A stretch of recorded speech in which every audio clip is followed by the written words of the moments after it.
إلى ذلك أكد وزير العمل أحمد الأسدي أن حملة البحث الاجتماعي تعد الأكبر في العراق باستهداف أكثر من 1,800,000 أسرة متقدمة على شبكة الحماية الاجتماعية من خلال النافذة الإلكترونية.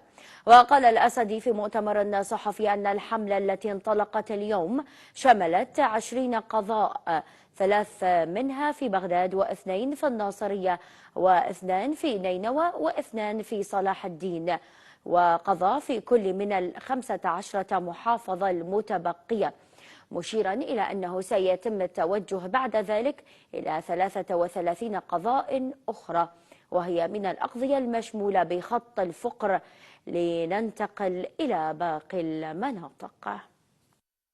مئات الآلاف من المتقدمين للشمول الورقي، وهي ستستمر اليوم. الانطلاقة ليس في بغداد فقط، أنا متواجد في بغداد، ولكن اليوم الباحثين يتواجدون في 53 قضاء، اليوم 20 قضاء، وسينطلقون في الأيام القادمة إلى 33 قضاء الباقية اللي هو حسب خط الفقر. هذا قرارنا. نأمل أن مجلس النواب، يعني وزارة المالية والسيدات والسادة النواب في موازنة 2023 أن يضعوا في حساباتهم أن لدينا 1,834,000 أسرة نقدم لها رواتب الحماية الآن، ولدينا أكثر من 1,000,000 أسرة بدأنا بحملة البحث. نأمل أن نشمل خلال عام 2023 ما لا يقل عن 500,000 أسرة، والأسر المتبقية أيضا نستمر كل ما تصل إلى بعض العوائل إلى الاكتفاء أو تخرج من دائرة الحماية الاجتماعية سنعوضها بعوائل أخرى.